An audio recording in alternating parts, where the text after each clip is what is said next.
So, how do you help people become more emotionally intelligent? Right? How do you get the guy on your team to stop talking over everyone in meetings, or get someone else in that same meeting comfortable enough that they can promote their great idea, or help someone show empathy, or step back and take a breath before they say something that they'll regret. So these, there's are really, really tough changes to help someone make. Valuable, but really tough. And so what I want to describe here is a study that we did with a little over 6,000 learners over 2 years, trying to help them do just that. And we did it over multiple iterations. And we took this work on because we work with a large network of consultants and coaches who work with organizations to help them develop their workforces. And we were continually hearing from them that these were the type of issues that a lot of their clients were struggling with. And so the experience that we eventually ended up creating for this study, it was about 4 hours long. And what I'll do is I'll break it into three phases, three problems that we knew from the beginning that we had to solve. All right, so one, we needed to get people invested in their EQ development because it's not something that you normally think about, right? We get invested in things like, well, I want to start eating healthier, right? I want to lose weight. I want to spend more time with my family or my dog, or I should figure out where my cat is, right? But we don't commit to EQ development, even though it can dramatically improve our happiness and our ability to meet our goals. Okay, two, we also needed to help them figure out where they needed to improve, right? Usually that is not obvious to us. And then three, we needed to help them act on those insights, right? And so like each one of these is progressively harder than the last. And so our task was, how do you do that? So, all right, so the first one is, how do we really engage people, get their buy-in? Because developing my emotional intelligence, like that's going to take a lot of effort from me, right? I need to be really committed and bought into that goal, right? I have to own it. And one of the ways that we have discovered over the years to do this really effectively, ironically, is to start with what people are really good at, where they shine. We all love basking in that. I do, right? Especially things that I may not have traditionally thought of as a strength before, like making people feel heard, or speaking up about problems, or filling awkward silences, right? Even if I was the one who created that awkward silence. And so we started with a discussion of people's EQ strengths. And not just a list of their strengths, 1, 2, 3, but a deeper level discussion of where that comes from inside of them. So for instance, my wife, and I'm going to be using her as a running example throughout this, she said I could. She is really good at staying objective. She is really good at remaining resolute when she is pressured, and really good at standing her ground in a situation. Like, for instance, if she wanted a dog and the person she was married to didn't, right? She is really good at being self-assured, asserting for her opinions and rights, right? The dog picked up on this immediately, right? Well, where does this come from? What's the source of these strengths? Well, she, in particular, she's got a really strong psychological need to have competency in her life. Number one, she needs to be competent, but also the people she's working with need to be competent. She needs things to be accurate.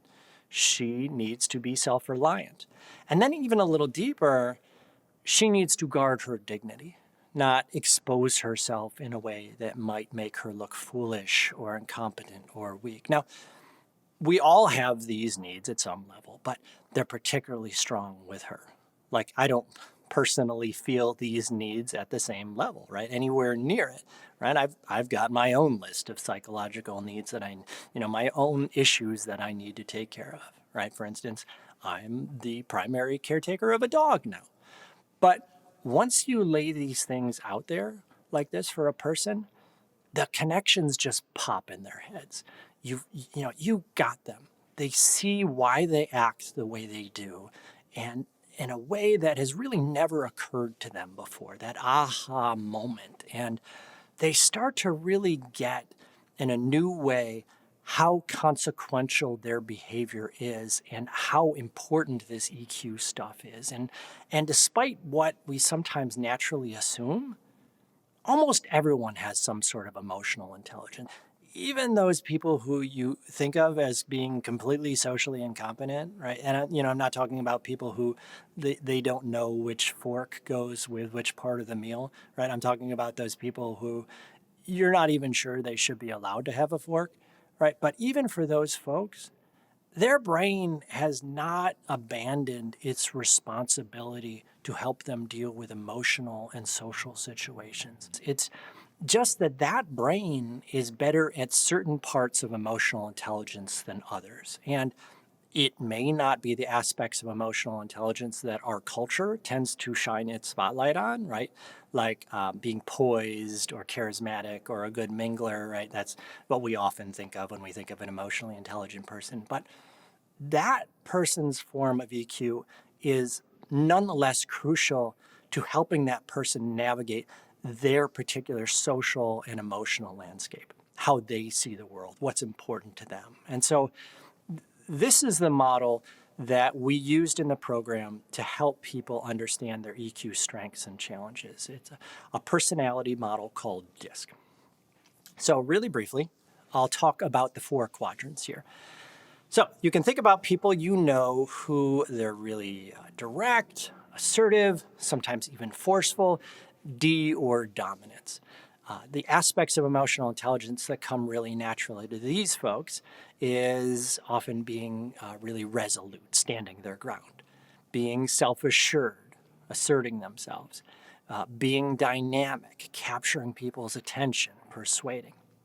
Okay, you probably know people with an I or influencing style, really social and high energy and enthusiastic.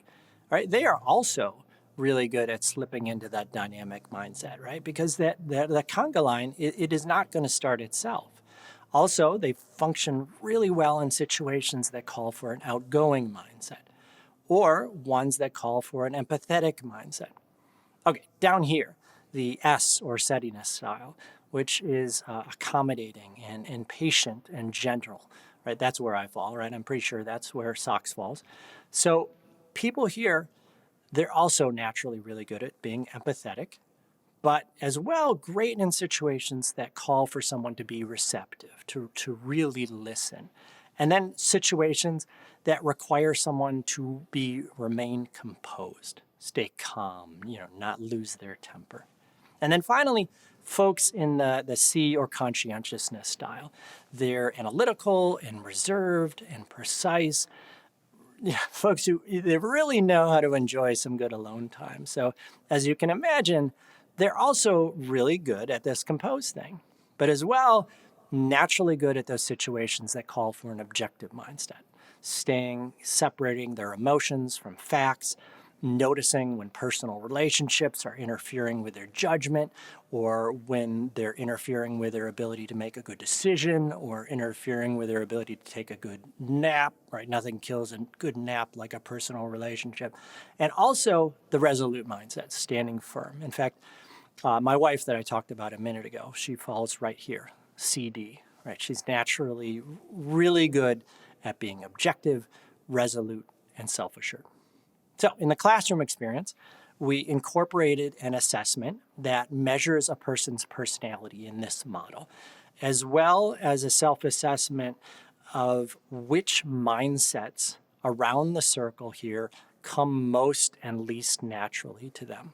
So this whole celebration of strengths that I've been talking about, which was done largely through small and large group discussion, it was not just a great way to get people invested, but it also introduced the model in a personalized way and helped them really appreciate just how important their emotional intelligence has been throughout their lives. All right, because so the second big challenge we had with learners, and again, as we progress, these are getting more and more difficult. The second was, how do we help them figure out what to improve?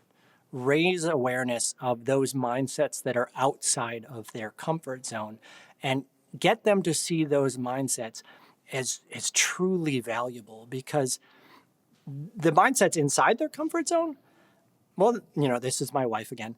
Those mindsets inside their comfort zone, they're there for a reason. Those mindsets directly reflect her deeper needs and priorities, like being competent and being accurate and being self-sufficient. And the ones outside, right, not only do those not reflect those needs and priorities, oftentimes they're in direct opposition to it. So for example, being empathetic over here means making yourself open to tender emotions with another person, being vulnerable. Well, that's a threat to self-sufficiency. That's a threat to accurate, logical, objective, impersonal decision-making. It's a threat to not looking weak. And actually, we did a kind of an interesting study, a different study, a couple of years back, where we had a bunch of learners take a personality assessment, and then we gave them learning modules that they could use to independently explore different topics. And so some of these topics were on their strengths, and some of them were on their challenges. So guess which ones people spent the most time on?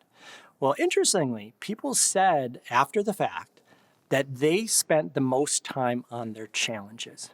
But what they actually did, because we can look at their usage and see, is no, in fact, they spent the most time on their strengths.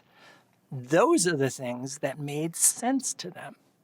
A lot of you have probably heard of the books Grit and Quiet. Grit is, it's a book about the power of perseverance and drive and passion and how to harness it. Quiet is about the power of introversion, the value of silence and solitude.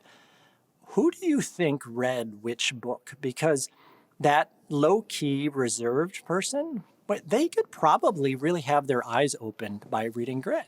And that results-oriented, driven person, they could probably really have their eyes open by reading Quiet. But I'm going to bet that most readers of these books are probably just reinforcing their own natural dispositions. So how do you overcome this very natural tendency? Well, we talked to learners and facilitators after the session, and what we found is that the two most powerful things here were the video examples and small group discussions. So let me talk about the videos first. What we ended up devising is having the group watch a video of a character who's struggling with a situation. And there's a variety of these different videos, but let me take one in particular. It's of Stephanie, and she's got an I style, and this is her coworker, Tom. And so Tom's asking her to help him over the weekend again. And, you kind of get the sense watching the video, like Tom has trouble getting through most weekends on his own. But this particular weekend, Stephanie's mother is coming into town. And so you hear her internal monologue in the moment, and you can just see how tempting it is for her to say, you know what, sure, I'll do it, no worries. Because she sees how stressed he is. She can just really feel the tension radiating off of him. And she's a compassionate person with this really strong internal drive to help people. And she's got it within her power to make all of that tension go away just by saying yes, even though it's not the healthy choice. So the group gets to talk about what's going on with her and why it is so hard for her to do the healthy thing. All right, and then they get to select, with these videos, 2 healthy choices, 2 different video clips that represent different approaches to handling the situation. One using the self-assured mindset, and then one using the objective. And the group can see a concrete example here of what pushing yourself outside your comfort zone, what difference that makes. And that's what we're teaching here, is agility, is being able to push yourself to make the healthy choice, even when it's not the comfortable choice, sizing up a situation and choosing the most appropriate mindset. Okay, so then here we're at the point where we're having them choose one area where they want to work on. And we have their assessment results, so we know where they scored the lowest. But people are going to be their own best judges of what makes sense right now in their world. And maybe the thing that they actually need to work on, the thing that will actually help them most, well, maybe it scares them too much. Maybe, it's too outside their comfort zone. And, if you tell them, hey, this is what you're going to work on, that's going to die the second they leave the classroom. But the good news is there are always multiple areas that we can work on. So we give them their assessment results, and people were given an effort meter here for each of the mindsets, telling them how much effort it might take for them. So my wife, moving into the outgoing mindset, lots of effort for her to do this, right? And I'm the same. We are collectively super good at getting out of social obligations. And so we talk her through how this mindset or that mindset would help her. But ultimately, it's about letting her choose what would help her most right now. And the learners then get together with a partner and they talk through why they chose what they did and how they see that helping them in real life. This really kind of helps them internalize the commitment that they're making. All right, and then of course, the final phase we had to figure out, and probably the most difficult one, is how do you move that into action? How do you get people to break their really well-worn patterns? And we played with this twofold approach. And so if you're familiar with cognitive behavioral interventions, there is an element in these that is focused on helping people directly shift their behavior. But there's also an element that's focused on helping them shift their thought patterns.